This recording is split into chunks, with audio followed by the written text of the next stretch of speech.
Hailing frequencies open, and welcome aboard Treks and Tangents. I'm your co-host, Brian. And I'm your co-host, Jackie. I'm the Star Trek newbie who checks off on tangents. And I'm your Star Trek expert who is here to get the tangents back on track. Each episode we watch and talk about a different Star Trek episode, and this week we watched Star Trek, the original series, Season 2, Episode 1, Amok Time. Welcome back, everyone. Welcome to Season 2 of the original series. Exciting. Season 2 of our podcast. I've mentioned it a couple times. I'm most excited because now we can have uniform episode numbering for our podcast. We don't have to worry about wondering, is the cage episode 0, episode 1? We can just start over and call it Season 2, episode 1. Yes, because my numbering system is all over the board from last season. Yeah, depending on what platform you look at, some of it was on track, some of it was not, some of it counted all the way back to the trailer that we put out and is pinned on most of our channels as the first episode. It was weird. So, Season 2, Episode 1, fresh start. Thank you all for continuing to join us. As a reminder, we'll continue our Star Note bonus episodes over at our Patreon, patreon.com/treksandtangents, where we'll post a little brief bonus episode where we'll dive deeper into a topic. Stick around to the end of this episode to find out what that topic is going to be this week. I love surprises. But without further ado, let's jump into this episode, season premiere, by revisiting our Turbolift tease from last week. That's where we gave Jackie the title of this week's episode, and Jackie, with no other information, tried to give a guess to what this week's plot was going to be. So, computer, what was Jackie's Turbolift tease last week? Jackie's Turbolift tease last week was, this episode will be about one Enterprise crew member by themselves, and they are going to have to go through a personal journey. On this journey, it is going to be like they are going to find something about their soul. But doing it alone is not fun, and Kirk and McCoy are going to force their way into it, because we might have a new character, you know, Season 2, Episode 1, and we are going to help this character be a success at this journey, and then we are all going to go back home and chat about it. So Jackie, in and amongst all of that, I think you hit closest to home with the quote, doing it alone is not fun. Exactly. How do you think your prediction was? I mean, I did pretty well. I mean, Kirk and McCoy do help someone, and someone does have to go on a journey by themselves, and we even got a new character. So I just checked them all off. I think in the most roundabout way and the most vague interpretation of your prediction, sure, we'll give you a couple points this week. Sounds good. So, what were your initial thoughts? What did you think about this episode? I thought it was good to open up with.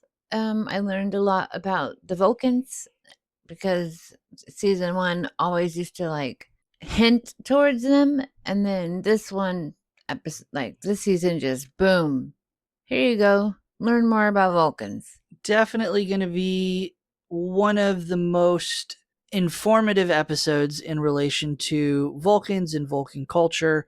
We got a little bit of a taste of that in the animated series episode Yesteryear with Spock going back in time and revisiting his childhood.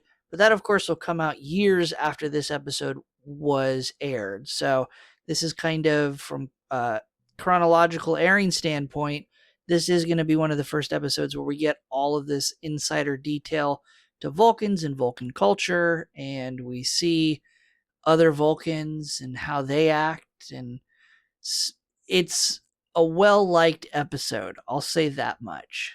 I can see why. I mean, great choreography with the fight scenes. The costumes were very interesting. I would imagine, on a show like this, it is hard with the imagination, to keep things looking different. And boy, were they different. In some aspects, yes. Some costume parts are reused if you look closely. but it is one of the more striking sets that we've seen so far. Yes, beautiful. It's not just a outdoor set in one of the film stage parks that they've used in the past. This would have been indoors, very, very different compared to what we've seen. Bright, vivid red, orange for that coloring for the set. And I don't know, they've done that type of outdoor set before in some of the previous episodes. Mudd's Women, as an example, when they went down to the minor planet. We've seen the underground caves in What Are Little Girls Made Of? But this set just felt different. It felt, I don't know, impressive. Even Mudd's Women felt kind of cheesy when they were outdoors. It felt very uniform. It felt very recycled. This set seemed very unique compared to what we've seen so far. Well, when you compare the two, Mudd's Women, it was more like styrofoam rocks and pretend wind, where I think this set was more, we're in a dirt pit and we created these beautiful gongs and these kind of cheesy bells, but they did extra work to make it work. Right. And to your point of the fake wind and fake atmosphere, we've seen sets with fog machines. They didn't have any of that, but they were able to convey, at least as I felt, Vulcan, the hot, humid, thin atmosphere. Some of that, of course, came from the fight scene and Kirk's acting and Shatner's acting skills. But as far as the coloration and the mood, you definitely felt, I think, what they were trying to convey. Well, I think they conveyed that also by showing, before we got into the arena, the far away as they were crossing that thin bridge. Sure. Like, that entire scene looked scary, and I think helped create the weather. What if they didn't have that scene? What if they didn't have those effects, those shots of the plateau with the ceremony site and the two land bridges connecting them? Would you feel the same way? How important was that shot to you? I don't think they needed it. In fact, I didn't notice it the first time I watched it. The third time I watched it is when I was like, wait, what are they on? So I have to ask, because that would have been something that was added in the remaster when they redid, when they went back and they remastered the episodes in the 90s, let's say 90s, and they added a bunch of special effects and touched things up using modern technology. That would have been one of the things that they added to a degree. They touched that up and they added to it. It was a different scene than what aired in the 60s. Oh, because when they were walking, I definitely imagined Timon and Pumbaa in The Lion King. Okay. But we've talked a lot about the costumes. We've talked about a lot of the set. The story. Horny Spock looking to get laid. I'll put it here at the top of the hour. If you are here to listen to a mature scientific breakdown study of Vulcan mating rituals, you've come to the wrong place. We're going to make some jokes at Spock's expense here. Well, we didn't even really get to the mating ritual. We just had a fight, and then, oops, we gotta go home now. Right. Which is interesting. In other episodes of later Star Trek series, this will be a theme that we come back to with other Vulcan characters and Ponfar and how they navigate it.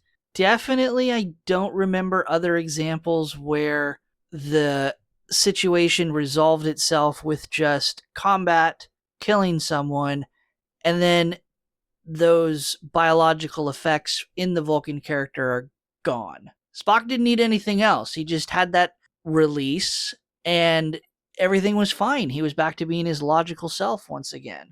It may have been that it's because he had to fight, but that wasn't the issue. It was the fact that he killed his friend. Yeah, I mean, there's not going to be other examples of that. So it's interesting that that's the resolution to it. I don't know. Maybe the episode is trying to set up the fact that the Ponfar madness has nothing to do with the actual mating. It's the ritual of claiming a mate. And once that is over, maybe that's all that was needed to begin with. But that's not what happens in later Star Trek episodes. So That's weird because Spock was so concerned about the ritual part of it and it being so special, and no Vulcan talks about it, blah, blah, blah. And in the fight, Kirk did not get a sash, but everybody else got to wear a sash. what do you mean he got a sash? You mean the little belt thing? Yes. Yeah, he gets a purple belt. Jump forward, we just went back and checked, and no, I was wrong. Uh-oh. I misremembered. I thought I remembered in my watch through when Kirk accepted the challenge, but before he knew what the challenge was, as soon as he accepted the challenge, one of the side guys came in and put a purple belt on him. I was completely wrong. We just went back and double checked. There's no belt that we can see unless we jump around way more, and it's costuming error where it gets put on and then in the next scene it's off. But I also didn't see anything. I checked through those known bloopers and errors when I try to pull together some information for the episode. I didn't see anything along those lines either. So, no, he doesn't get a belt. It's a weird ritual. He doesn't get a belt. They're supposed to be observers, Kirk and McCoy, but they get to ask all the questions. They get to interrupt the ritual multiple times. We'll get to it. We'll talk about it more when we get to it, but it's gonna be an interesting episode, I think.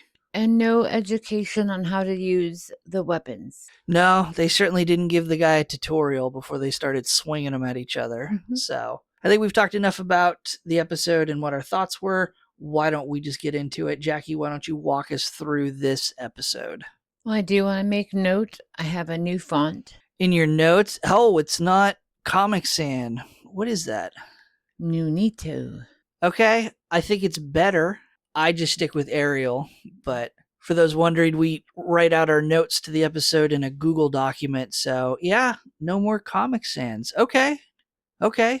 Change comes to the Treks and Tangents podcast. Just wait till season 3. Okay. So this is for the layman, me. This is year 2 of the voyage, correct? Yes, I would not say that you can set a calendar to it. Like, don't try to say that this first episode takes place year 2, January. Right. But yes, as a rough measure of guidance, season 1, the course of all the episodes and events that we saw took place over a year. And now we are starting the second year. Okay. All right. So we are starting the episode. And instead of starting on the bridge, we are in the hallway and Kirk is climbing up a ladder in like a closet. It would be a Jeffries tube or an access tubing to gain access to some of the inner workings of the ship. Interesting for the captain to be doing. He's could be doing lots of things. He could be doing an inspection. He could just be getting exercise. I don't really know what the security protocol is to who is allowed in the Jeffrey tubes or not, but I would assume the captain would be. Oh, of course. I'm just interesting. So he climbs up and McCoy is walking down the hallway and he's trying to talk to Kirk about Spock not being his normal self. What's normal about Spock? But anyways, like he's not eating. He wants to sleep more. Like this concerns. And Kirk hasn't noticed these things because he's doing captain things. And so he just like waves it off as a phase and he has many things to do. And then we see Miss Chapel walk by and McCoy is like, "Oh, what do you have there? Is that your famous flow meat soup?" And she's like, "Yes, I made it for Spock because he hasn't been eating." Yeah, and she comes around the corner and she sees the two of them and she tries to duck away, and that's when they call her out. It's funny that they all just kind of meet together and then we realize they're outside Spock's chambers. Yes. Which is an even greater coincidence. So Yeah, that's why I found it weird. Like one came up the ladder, one came down the hall, and one came from around the corner. yeah, I mean, it's just practical for the show, but hell of a coincidence. And so Miss Chapel goes in to give Spock the soup because, she's being nice. And next thing we hear, she's screaming and running out, and Spock has thrown the soup at her, and it hits the wall, and it's bright purple. Right. It stained the wall of the set Oh, that's funny. for several weeks of production. It took a while to get the stains out of the set from that prop soup. But it's nice. I don't know, nice. It's nice for the character development to see that Nurse Chapel still has this attachment to Spock that we saw. It's kind of creepy You throughout think the episode. She's a little too close. you think she's a little too close? Yeah, for what we've seen, she kind of like crosses that line, I think, that we see Kirk cross at times. Okay. So overall, though, I still think it's a nice thing to see for a character development for the show that this relationship continues on through multiple episodes versus we don't get a lot of that, I don't think, or we didn't in the first season. No, I agree. I like seeing Nurse Chapel. She adds a lot other than just a female yeoman running around doing whatever. Miss Chapel is a strong female character. That's exactly what I am referencing, is that we have a character personality that transcends multiple episodes instead of just seeing them week after week. And once the episode is over, everything felt like it reset at times. And Spock like runs out and he's like, oh shoot, I did all of this mean things right in front of Kirk. And so Spock immediately is like, I need shore leave, please. Can we please go to Vulcan? I need it to be now. Like immediately. And then Kirk wants more information, and Spock is like, just tell me yes or no. Well, maybe later. And then now we're in Spock's quarters, and Kirk has come in, and he wants to know what the deal is, because bro to bro, you've never asked for leave in all this time that I've known you.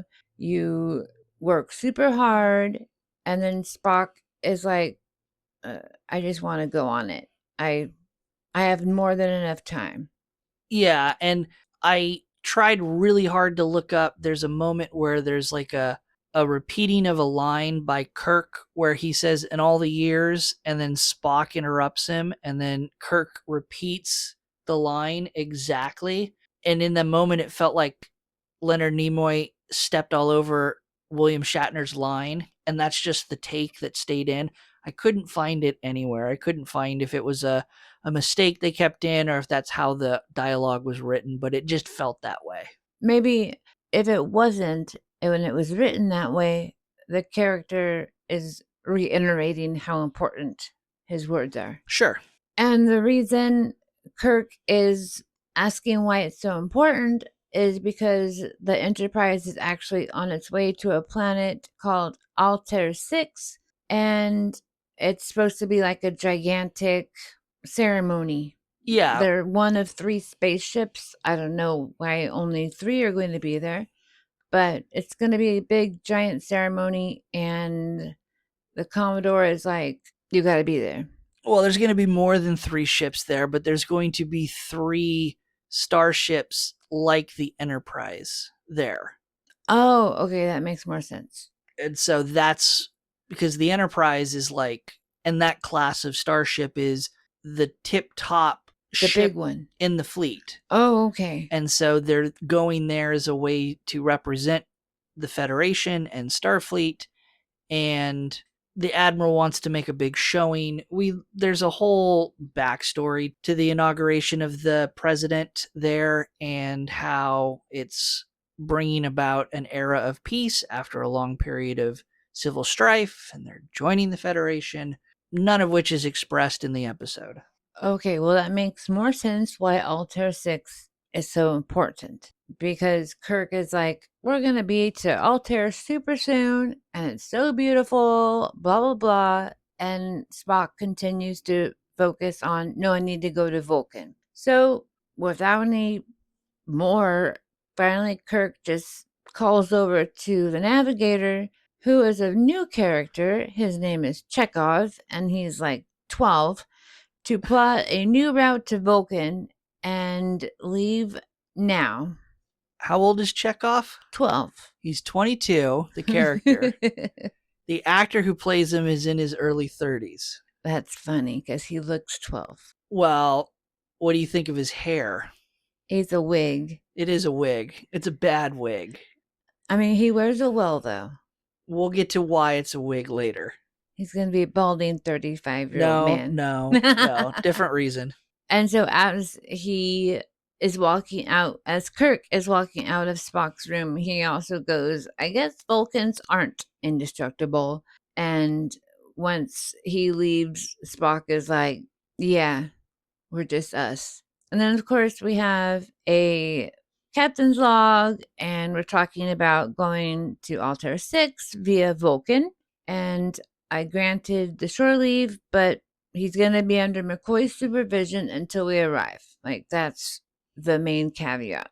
And now we're on the bridge. Uhura has received an urgent transmission from Starfleet Command saying that the inauguration ceremony has moved up a whole week. And that kind of puts the plan of dropping off Spock at Vulcan at jeopardy. And so, sorry, Chekhov has to now plot their navigation system to go straight to Altair. And I like how every time we get this course correction, because we bounce back and forth a couple times where they're going to Altair, then they go to Vulcan, then they go to Altair, they set plots and they set a course for these different destinations. There's a couple times where Chekhov kind of makes a comment of like, oh, I guess I better plot a course back just in case. And I kind of like how they address that, how it's kind of ridiculous that they're changing the course all this time. It'd be a little weird if it was never mentioned by any of the characters. Sulu is the one that catches that. Right. He's like, you might as well get ready. And this is one of the first, well, of course it's the first time, but it's one of the rare times that Chekhov and Sulu appear together in the second season, because Sulu still has other acting commitments, and so their schedules just don't work out. It's one of the reasons why Chekhov becomes such a popular character, is he gets a lot more screen time with Sulu being gone at other acting commitments. Yeah, because they have the same personality, which brings in the humor. That makes sense. And so with the inauguration moved up a week, Kirk does tell Spock, I will get you there. I'll just figure it out. It'll probably be after the inauguration. And so we pop back into Kirk's quarters. Everything is kind of going fast for a little bit. And he's laying on his bed. I noticed that his books face down. I didn't notice that before, but it was interesting. So, anyways, Kirk is laying in bed and he is like, He calls Navigator Chekhov from the phone in his room, the little communicator, and he wants to know, just thinking, how much off course will he be if they drop Spock off at Vulcan and then go as fast as they can to Altair? And then confused Chekhov is like, but I already am going to Vulcan, just as Spock requested. Right. And then Kirk is like, oh, man. Yeah. Because now we've got Spock running amok and disobeying and countermandering orders. Kind of an interesting little thing that Spock would be able to, because the course going to Altair 6 was set by Kirk in response to the Admiral's orders. And there would be that order from the Admiral on record.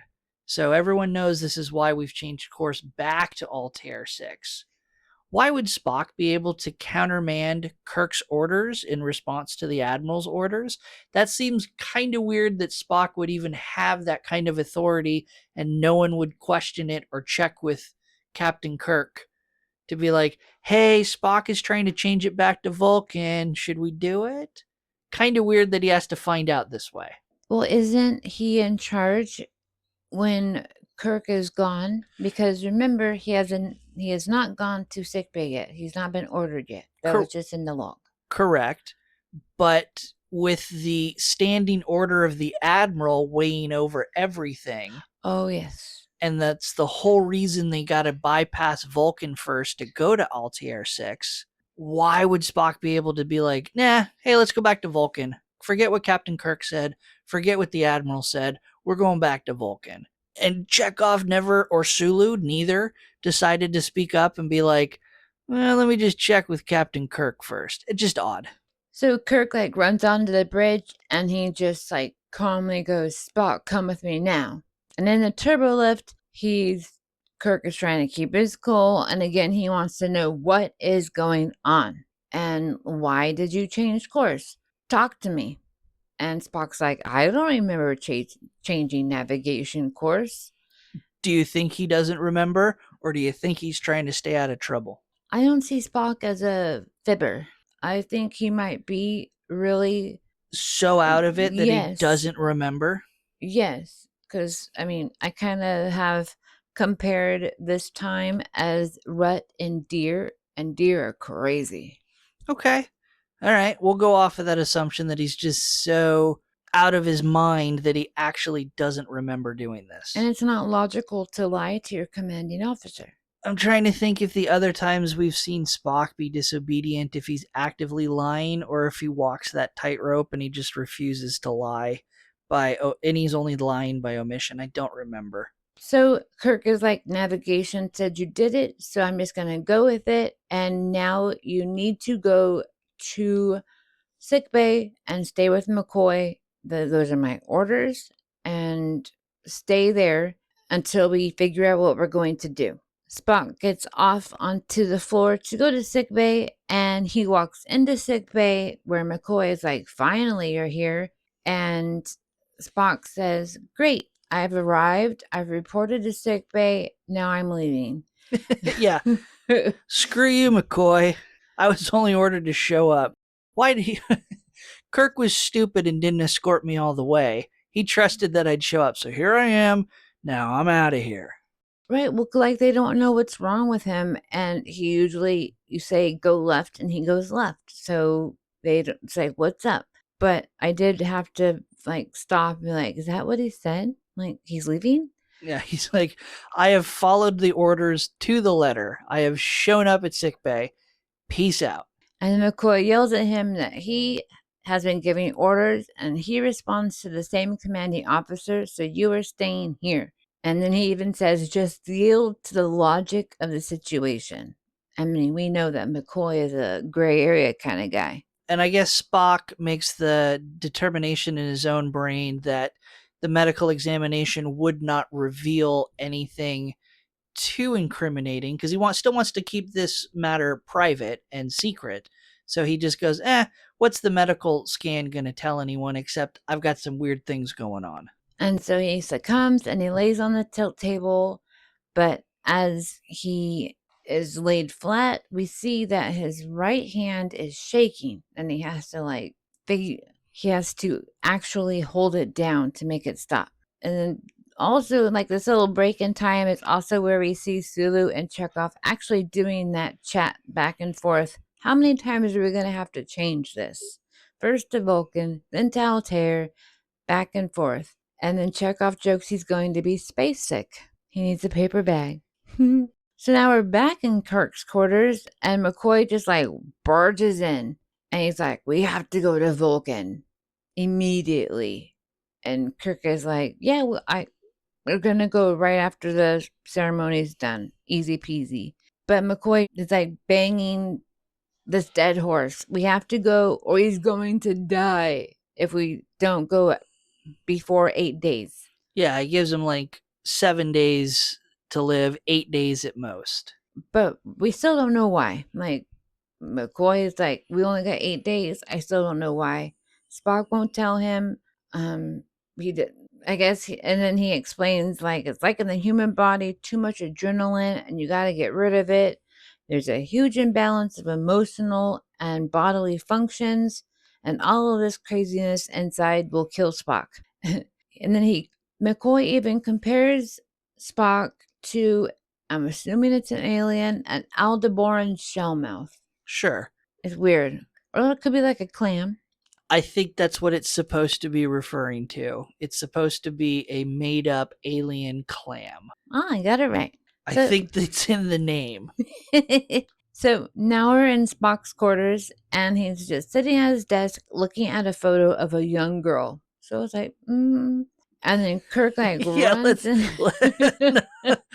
let's not leave it at that. Let's spoil it and just say that this is a young photo of T'Pring, his betrothed wife. They were betrothed and promised to each other. The marriage was arranged by his parents when they were young. We will get that revelation later, but to clear it up, that is why Spock is looking at the photo of a 7-year-old. After they told the story, then I was like, oh, that's cute. Right, but in the moment, you're like, who the hell is Spock looking at? Like, does he have a daughter?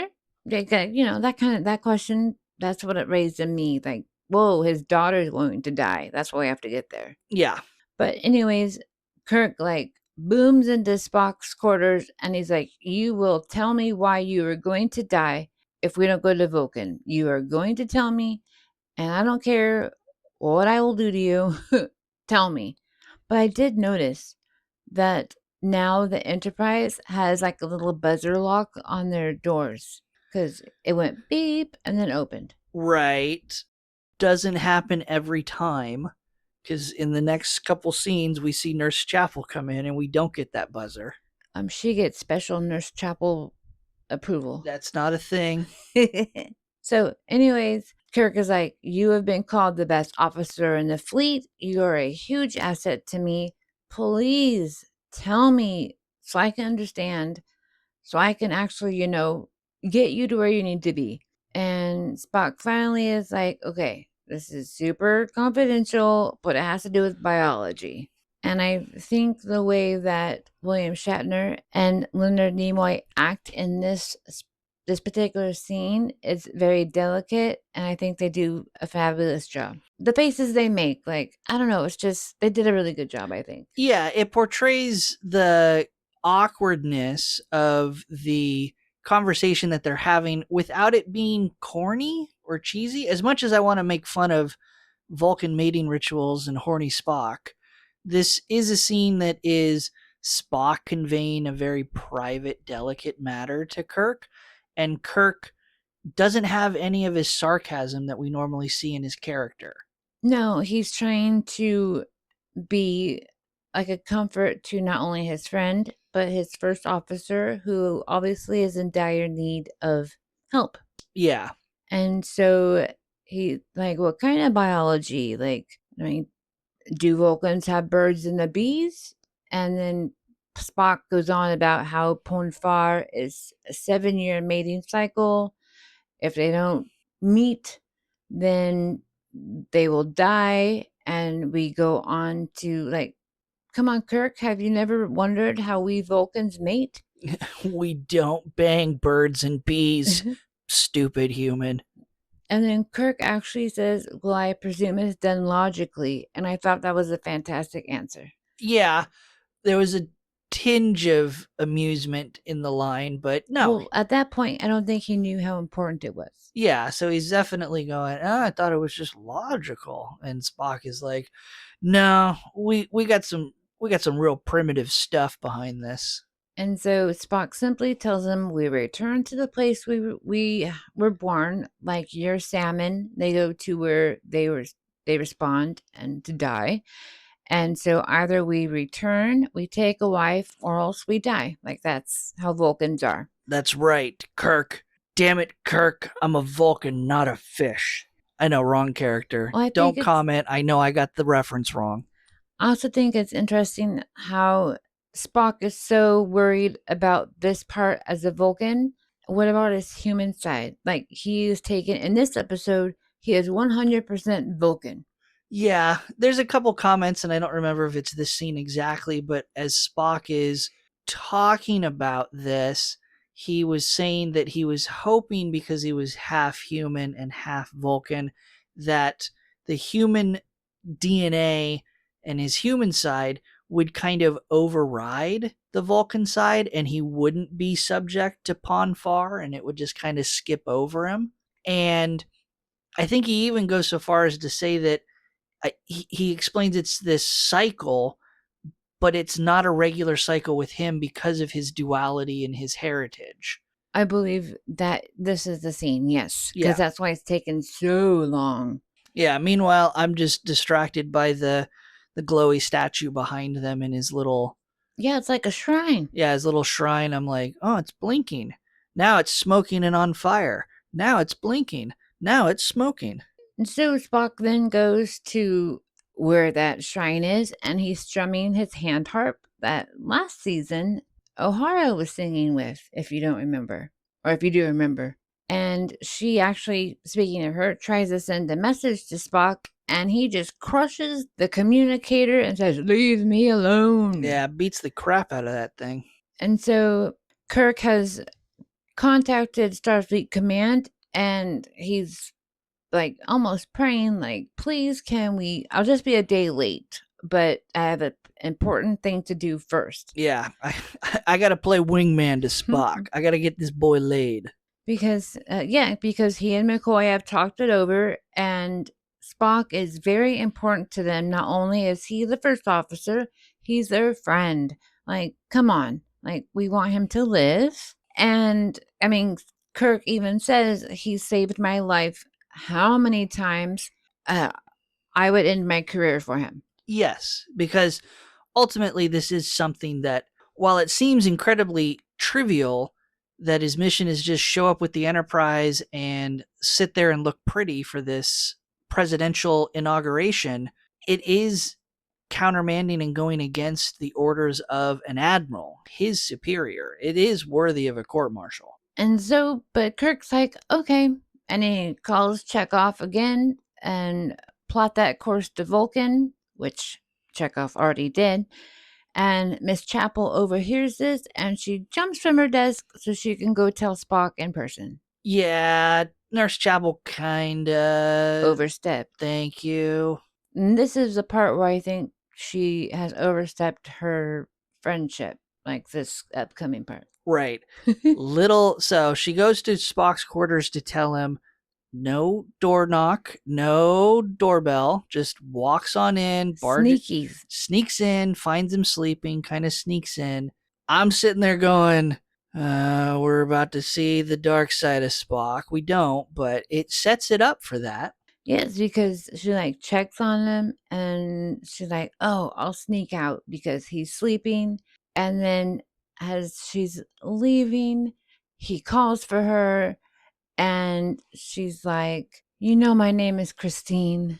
And she's crying. Right. Because she cares for Spock. I mean, romantically cares for Spock. She wants to be his wife. That's what I got. This is not a friendship. We've established that in past episodes. Nurse Chapel wants to experience Spock's Pon farr. And Spock tells her about a dream that he had. And as he's talking, he wipes the tear from her cheek because the tears have fallen. And he goes, your face is wet. Like, not like you're crying. You're emotional.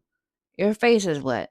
And then she goes and she just, like agrees. And then he asks her to make the foamy soup again that he threw at her that morning. Hey, baby, your face is wet. Go make me some soup. And I'm pretty sure if she could skip out the room like a 7-year-old, she would. Yeah, suddenly it's just like, oh my God, he desires something from me. Yes, I'm going to make fun of Nurse Chapel in this moment. As much as I enjoy the character arc and the fact that it continues between episodes, come on. I do not like her hair this season, FYI. Okay, all right, hold on. I'm going to pen a note to the show. Change Nurse Chapel's hairstyle. Okay. O'Hara's is great. Hold on. Don't change Uhura's hairstyle. Her cute little victory rolls. Okay, I don't have room on the note card for all of this. Oh, that's fine. We'll drop it in the mail. Thank you. So now we're all, not all of us, but Kirk, Spock, and McCoy are in the turbo lift and they're going to the bridge. And Spock is telling them what they're going to be seeing on Vulcan because he left out a lot. You're gonna watch me bang. Come on. That's what we all think is gonna happen. We don't know that this ceremony is gonna happen. Spock hasn't explained it. All he says is, I need to go home and mate. Well, You want to watch? It's a ritual cloaked in antiquity. Call it what you will. We got to keep it PG. Hey, you know what? Join us on our Patreon for our Star Note bonus episode. We'll make it not PG. So, and he tells them that the male is able to bring his closest friends. And damn right he is. And so he asks Kirk, please come with me. And Kirk is like, oh, I'm honored. And then McCoy, who was just like, I'm just in the turbo lift.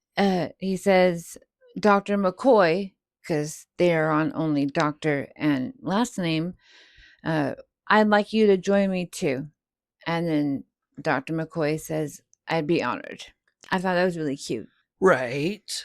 Uhura has connected with Vulcan and she's letting Kirk know that the channel is open. So Kirk introduces himself and Enterprise and he'd like to, orbit the planet, and the Vulcans welcome them there. And then next we see T'Pring, and Spock has recited a poem, I'm presuming, that he has memorized. And then T'Pring does the same. Yeah, I don't think it's not a poem. It's more of a ritualistic greeting. Okay, well, it was kind of weird because they didn't say hi. They just said this thing. Right. And then click, she's gone. And then Uhura says, oh, she's quite lovely. Who is she? And Spock goes, oh, that's my wife. Silence. Nurse Chapel is upset. Spock is like, what do you want? She makes better soup than you, Chapel. Oh my. So now we're on Vulcan, and the three have beamed down to the planet, and they're walking this super long pathway that I mentioned earlier that reminded me of Lion King. And now they've entered this round ceremonial area, and Spock is ahead of them, of course, and he leaves Kirk and McCoy at the entrance, and they're like, what happens now? And they don't know. But boy, do they ask a ton of questions. Yes, they're trying to learn so they can support their boy. So Kirk also tells McCoy, in the past, Vulcans have fought to the death for a mate. And McCoy's like, oh, this atmosphere is super thin, and now I know why they call it the Vulcan heat. Yeah, they've fought to the death in the past. Let's just point that out for a moment. Yes, in the past. Spock sets them up. He's like, oh, it was so barbaric in the past, guys. Like, you have no idea. We used to just beat the crap out of each other until one was dead. Yeah. Implying that now it's just ceremony.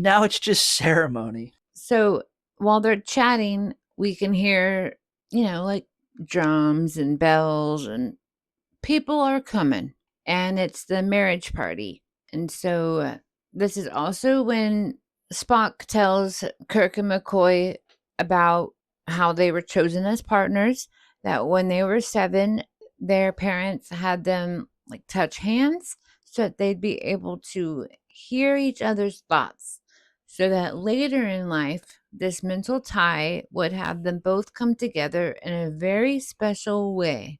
This ritual. Yeah, so, okay. Let's see how well that works out for everyone in a few minutes. So now the party has arrived, and Kirk fanboys because we learned that the Vulcan leader, her name is T'Pau, and she's the only person to turn down a seat in the Federation Council. And he's like, oh my gosh.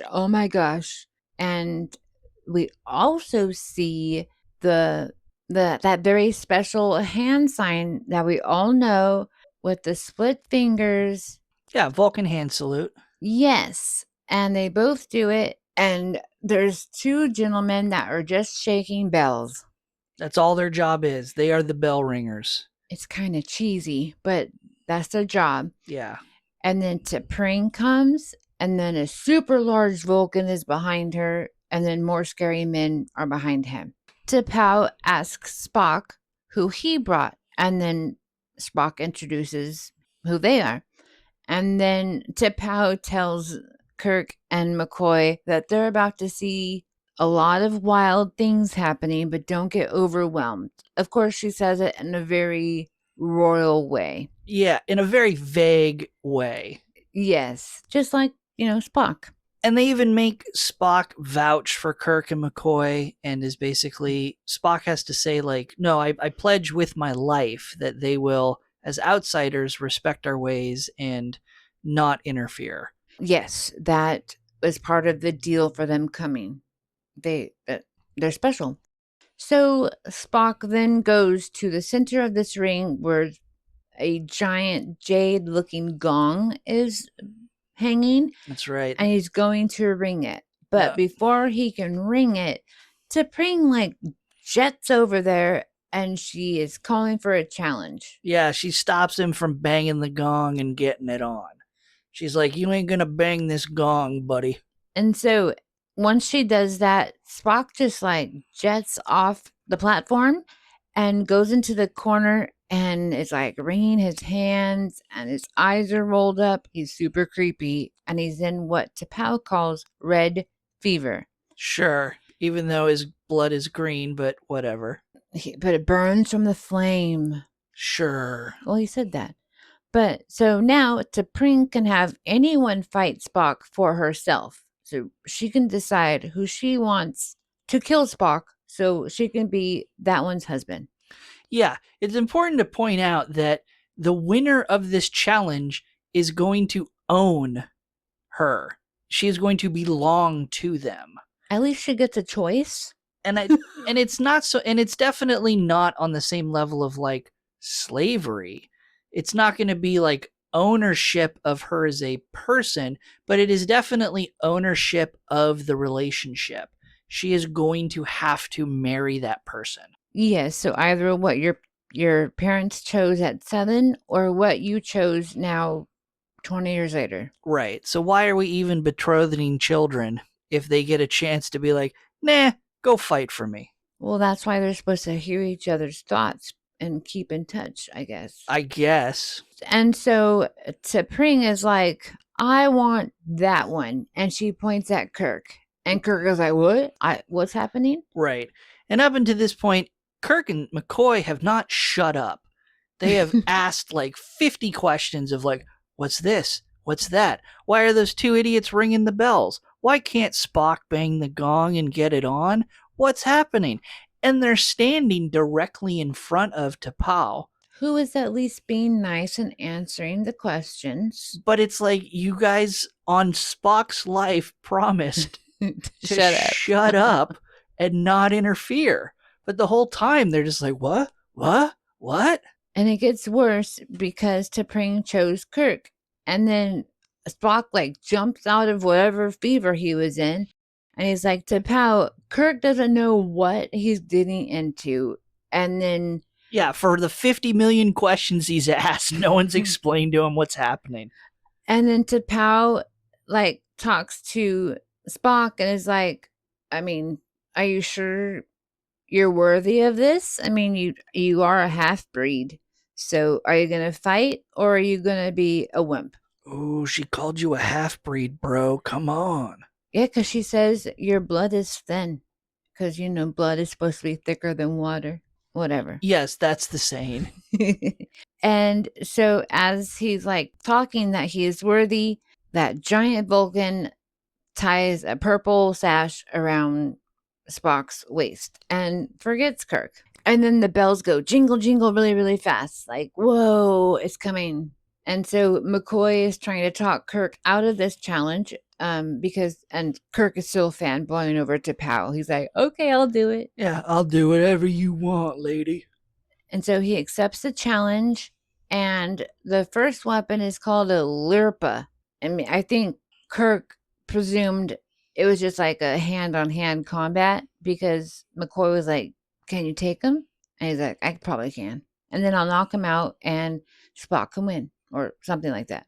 Well, up until this point, again, we're super vague in the explanation to all of this, but at least up to this point, when they're at this moment, it's been explained. Whoever wins, Kirk, Spock, you own T'Pring. You're going to marry her.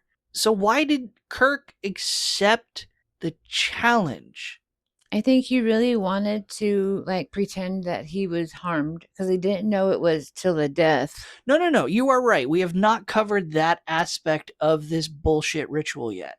Because if he let Spock win, then T'Pring would win. He would win T'Pring. That's my point is, well, I want to be respectful to the ceremony. Bro, if you win, you get T'Pring. So you either win and then you have to reject T'Pring because you can't marry her and you've disrespected the ceremony. Or you throw the match so that Spock can win and win the girl, but you've then disrespected the ceremony because you've thrown the match. And if you get caught throwing the match, it's over. Big bad happens. So T'Pau calls for the first weapon, which is the Lirpa. And then she says the next weapon, if they survive, is the On Woon. And this is when Kirk actually like stops fanboying and says, if they survive. And then he learns that this is fight till the death. And now he's like, uh-oh. Right. And again, why is Kirk doing this? Why doesn't he just beam away? Why doesn't he just take off? Now he's kind of stuck because once T'Pau left, that's when Spock tried to kill him. Yeah. They went right after it. Yeah, Spock's like, I'm going to kill something, I'm going to have sex with something, and then my day's going to be complete. And Kirk's like, I hope it's in that order.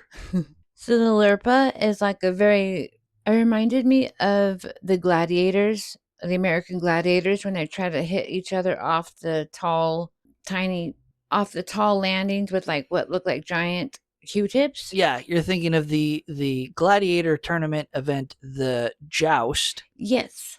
Great show. Go watch it. I'm very sad that the most recent reboot didn't get past a second season. Oh, I'll have to watch the new one. Yeah, it's great. So but one side is actually a knife and the other is the Q-tip. And it's super heavy. Like Kirk didn't expect the weight.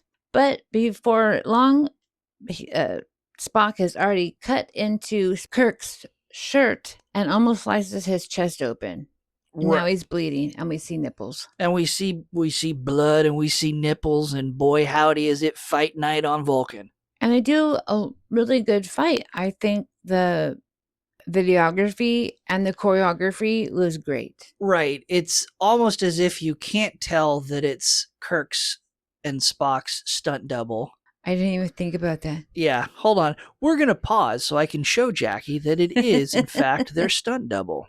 But yes, in this, we just came back and we just took a look at the fight scene again. Yeah, the scenes where they use the stunt doubles, they do good camera work, and it's pulled back. And certainly for television and how clear television was in the late 60s, you wouldn't be able to tell. Well, the stunt doubles do really well with their fighting.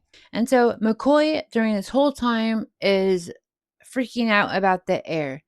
And then, so the first round has changed, and the giant Vulcan is now taking the Lirpas and giving each one the On Woon.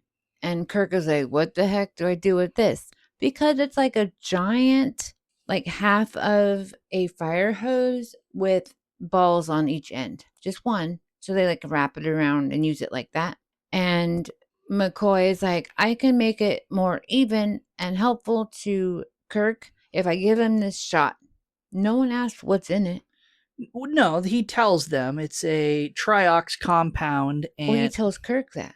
I think he tells that to Pa, too.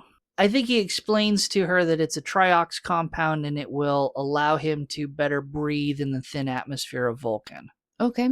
We're going to go with that because Sounds good. I don't want to go back and watch the scene again.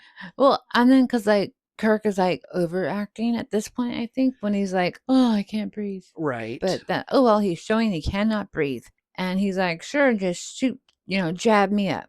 So he's jabbed, and now Spock immediately throws Kirk onto the floor with his on Moon because he like wraps it around his legs. And then they're just running around each other trying to stay away from the Moon. Mm-hmm. And as they are fighting, they're using it as a noose even. Spock is in it to win it. He almost burns Kirk in this fire pit. And I'm sorry, I also loved the beautiful trombone music at this point as Kirk dies. Yeah, this musical score is the fight music for Star Trek. This fight scene, this music is what people remember from this episode. This is kind of like if you go all the way back to Arena where Kirk is fighting the giant lizard. Yes. That scene is lampooned so many times and no one remembers the rest of the episode. This is very similar to that. Everyone remembers the fight scene and the music, and everyone lampoons this fight. Well, that makes sense. This is also the most action in the entire episode. But this trombonist, 10 out of 10, love him or her. But anyways, Kirk has now died, quote unquote. And McCoy pushes Spock off and is like, he's dead. And he calls immediately to Enterprise to take him away. But first, as we're waiting, he goes to Spock. You're now, commanding officer, as awkward that it is. Yeah, he's like, hey, this was the shittiest bachelor's party I've ever been to, but you're in charge now, so figure it out. Yeah, what do I tell Chekhov to do now? And then Spock tells McCoy to have Chekhov plot a course to the nearest starbase because he's turning in himself for killing Kirk. So Kirk and McCoy have gone back to the Enterprise, and Spock is still on Vulcan. And now he goes to the Pring and goes, why the challenge? Why with Kirk, my captain? And we learn that the big dude's name is Ston, and he wanted her and she wanted him. And Spock's like, I don't see the logic in your decision. Like, yeah, why didn't you make me fight Stoon? And she's like, well, if you are kind of a legend, and I didn't want to be a legend's consort, like just because. So if Kirk did win, he wouldn't choose her, so she'd have Ston. And if Spock won, they could be free from their duty with a divorce, and then she'd be with Ston. And if Spock refused to free her, he wouldn't be around anyway, so all of his property would still be hers, and she could be with Ston. Yeah, what a bitch. All flatlined. Yeah. Like, she's female Spock. Yeah, she's just like, doesn't really matter what happened. I engineered this, so at the end of the day, I get all of your stuff, and I get to stoop my boyfriend. So, what a bitch. Well, Spock praises her flawless logic. What a logical bitch. And he explains that actually having isn't as great as wanting. You should probably understand that. And then he goes, peace, back to Enterprise. Yeah, he looks at the boyfriend and just goes, good luck with this situation, dude. I hope it's worth it. And Ston really is like this big, booming, he kind of looks dumb, and he has like a grumpy face on the whole time, like he's constipated. Yeah.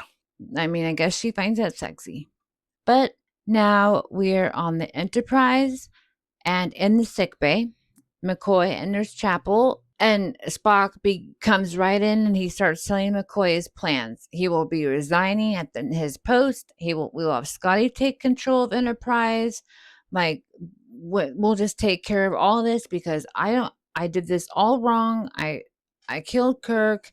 And then while they're talking, Spock has his back towards like an entryway, like a door, and Kirk walks up behind him, and he listens for a bit, and then after Spock has said all this, Kirk's like, shouldn't I be consulted first? And then Spock practically yells in happiness as he swings Kirk around gleefully. And then he's so glad that Kirk is uninjured. He lost his mask. And he's like, how are you alive? Yeah, he's like super exuberant and smiling and excited. Huge smile. Huge smile. And then he sees, of course, oh shoot, Miss Chapel and McCoy are still here. And he like goes back to normal while McCoy explains, well, I actually gave him a neural paralyzer instead of that triox compound. So he kind of died for a little bit. We knocked out your Romeo, Spock. And so Miss Chapel leaves the boys alone, and McCoy, he's like, oh, what happened when we left? You know, the girl. And did you finally get to bang the gong? Well, they actually broke the gong when they were fighting. Okay, you ruined the joke. And Spock replies to, like, once he learned that he killed Kirk, he no longer wanted to bring. Yeah, so literally killing your best friend fixed the Ponfar. Uhura interrupts them with a message from Starfleet granting T'Pau's request for them to go to Vulcan first and then to Altair 6.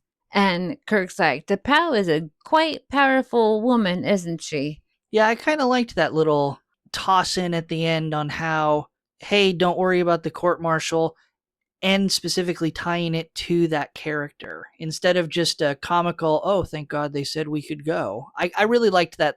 I liked tying up that loose end. Well, it goes to show just how powerful she is, even when she denied the Federation seat. Right. Like, she's like big time. And then McCoy, as they always go back and forth, McCoy, ribs Spock if he was going to give a giant emotional display that Kirk was alive. And Spock states simply, logical relief that Starfleet hadn't lost an important captain. Sure.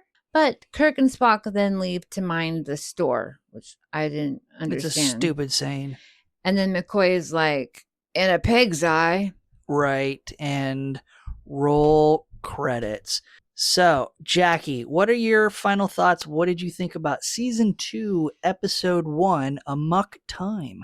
I mean, it's really good to learn more about the Vulcan side of Spock, but like I said, it was so Vulcan heavy and he's supposed to be like half. It would have been interesting to see more of like the human like fight inside, I guess, like himself. Yeah, and they touch on that very briefly, talking Spock saying, well, I thought I might not have to go through the Ponfar because I'm half human and all of that. So yeah, it was a little interesting to see that kind of tossed in briefly, but then boom, he's back into full Vulcan lust mode. And why was his hand shaking? I think that was just him trying to control all of these, because it's hormonal is what it has to be. Yeah, so he's literally got all of these hormones, adrenaline, all this stuff pumping through his body, and he's just like, I just got to get home. And I don't want to die. And I don't want it. And it literally would kill him, so. Well, I mean, overall, I liked it. And like I said, that trombone solo, I still remember it. And it's absolutely beautiful. Yeah. Fantastic. One of my favorite musical scores is that fight scene again, mainly because it's so lampooned and it's so ingrained in pop culture, but it's a good episode. It's entertaining. It talks a lot about the Vulcans. It portrays an alien species early in Star Trek that doesn't come across as, I'll just say, problematic. There's some episodes later that will show off some other alien species where you just kind of go, ugh. But at no point do you ever kind of look at this and go, no, this isn't Vulcan culture. At no point do I think either of us, in our knowledge of Star Trek, my knowledge and your knowledge, think to ourselves, this doesn't fit in the zeitgeist of what Vulcans are. No, it totally goes with what Spock has told us all along. These people are logical. They go by the rules. They have ceremony. Yes, and they suppress their emotions as part of their own societal choices and how that society has evolved. So I think for that aspect, it's a fantastic episode. And yeah, I think it's entertaining. I do too. And I forgot to add, though, I do not like the woman singing in the opening credits anymore. Okay. She ruined it. Sorry, we're going to be stuck with that for a Add while. that to our note. I'll fire the singing woman from the credits. Okay. Thanks. All right. And before we give our final quotes, just as a reminder, we will have our Star Note bonus episode posted over at our Patreon, patreon.com/Treks and Tangents, where we'll dive into a deeper topic. This week's Star Note topic, I think, is going to be, is the Vulcan marriage ritual necessary for Ponfar? So join us over there.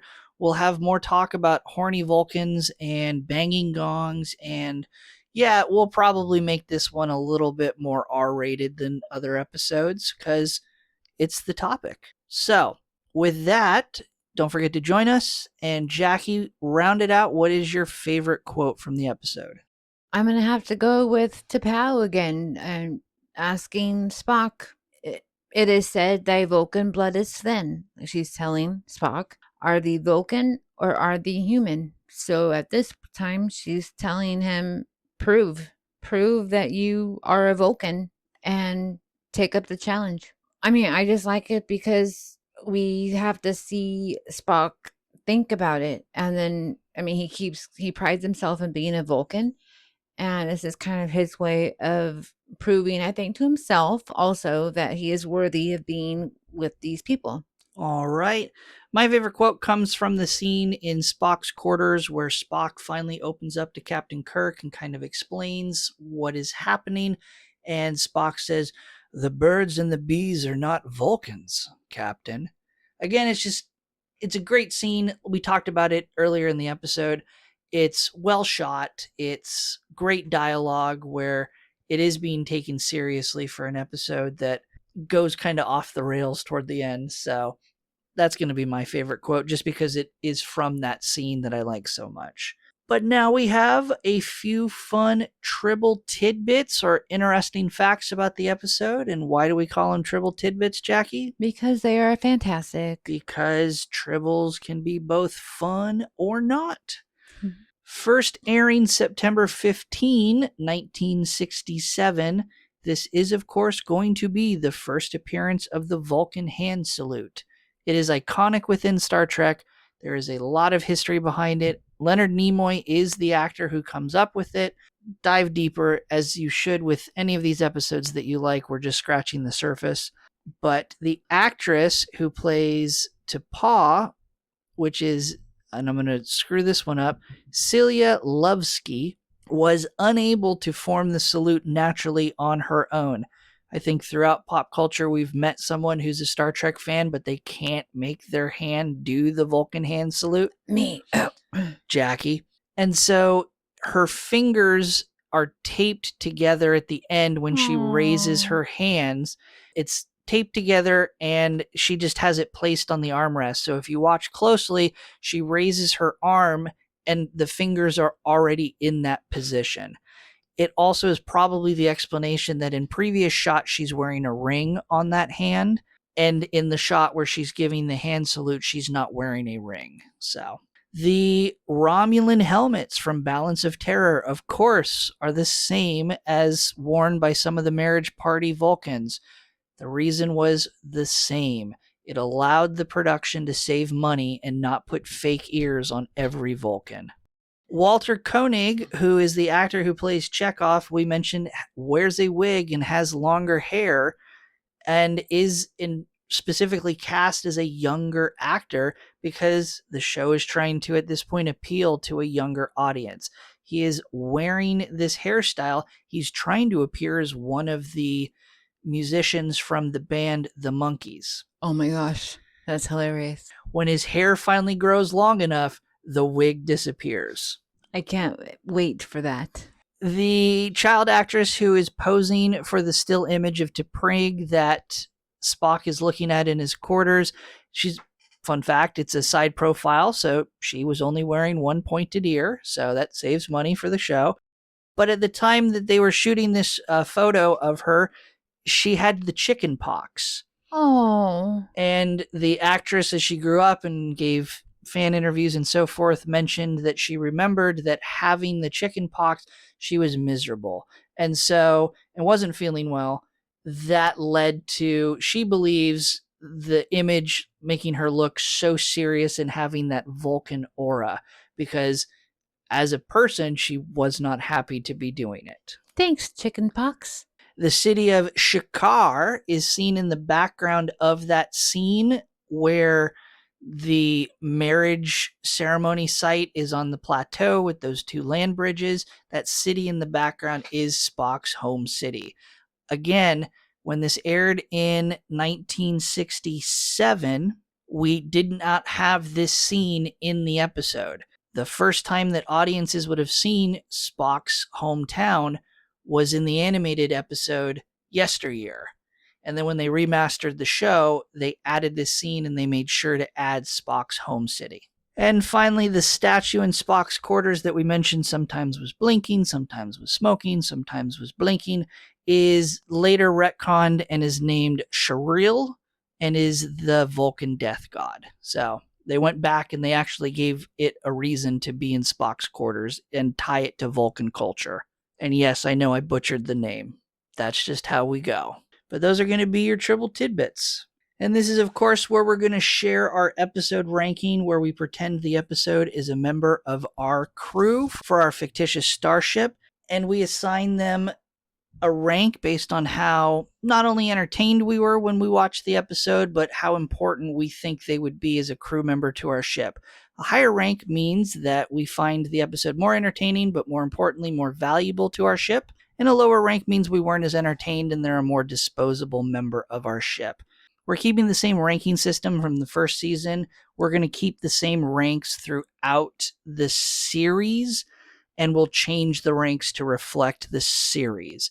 So we have our enlisted members starting at the bottom. Our first rank is Ensign, Lieutenant Junior Grade, and Lieutenant. We can have an unlimited number of crew members at those ranks. And our officers, we limit to Lieutenant Commander 7, Commander 5. We can have one captain, and we can have one overarching best episode of the season as an admiral. If none of that makes sense, we will post a graphical representation of our ranking system over at our Patreon, patreon.com/Treks and Tangents, on Wednesday, the day after this episode goes live, and it is free for everyone to view. But Jackie, it's the first episode of the season, so we retired our starships from the last season. She was a good one. Our new starships need names. So what is going to be the name of your starship for season 2 of the original series? Season 2 will be the USS Luminara. All right. Any reason? I think it sounds a little more fancy because we're going up in our fanciness. All right. So for the USS Luminara, what rank do you give this week's episode? I'm going to just start off in the middle and give it the nice lieutenant spot. Lieutenant, so the top of the enlisted. Why that rank? I mean, while I learned a lot about Vulcans and I saw a great death scene and that beautiful music, I don't know, I just kind of, there's something missing, you know, like that human side, I guess, is what I'm missing, like a full story. All right. For me, my season 2 original series starship is going to be the USS Comet, spelled with a K, named after the minor league hockey team, the Fort Wayne Comets. No other explanation. Fantastic hockey team. That's okay. Comets are also in the sky. That's right. It is space related. I've been a big fan of that hockey team for many, many, many years. So that is going to be my season 2 ship. Go Penguins. This is why we keep a divorce lawyer on retainer during the Stanley Cup. And for my starship, this week's episode, I kind of waffled between Commander and Lieutenant Commander. It is an iconic episode. You have to go and give it a officer's rank, I think. But I don't really know if it holds up to a commander rank. I'll put it this way. It's going to come down to how entertaining I was. I have the sense of humor that I can just laugh at horny Spock the entire time. So it was a very entertaining episode. We're going to give it the rank of commander. Yes, I see horny Spock all over your notes. That's right. It's just everywhere. So that is going to be the first rank of the season for us. As of this recording over at IMDb, Amok Time is ranked 8.6 out of 10. It's going to be one of the top ranked episodes this season. But that's going to wrap up our ranking for this episode, and we're going to take it out with our Turbolift tease, as we always do. This is where we'll give Jackie the title of next week's episode, and Jackie, without any other information, is going to try to guess the plot of the episode. So, Jackie, next week's episode is entitled Who Mourns for Adonius? All right, the Enterprise is receiving a distress call from a planet that is not on their way to wherever they were supposed to go, and they have to debate whether or not they go and help this planet or ignore them and keep going to their final destination. And tune in next week to see how accurate Jackie's Turbolift tease is. But if you want more show information, you can find and directly support our podcast on Patreon at patreon.com/treksandtangents. Again, we post our bonus Star Note episode and our graphical ranking representation for free for anyone who wants to follow our Patreon. We also have posted there our deeper dive into Star Trek the Animated Series for our crew members who support our Patreon. We post those every fourth Friday of the month. We have all of our test episodes posted there for anyone who supports the Patreon to listen to, where we started going into SG1 and Fringe to kind of work out the bugs to the podcasts. And hopefully we'll have some more stuff added this season to that. So go check it out if you want to support us. Again, you can follow us on x.com at Treks_tangents. We're also on Instagram and Blue Sky at Treks and Tangents. But Jackie, where can people find you and what are you up to? I'm really focusing on Instagram at the moment at Jaboom, Jibboom. It's kind of slow at the moment because I have a lot going on the outside, but check it out.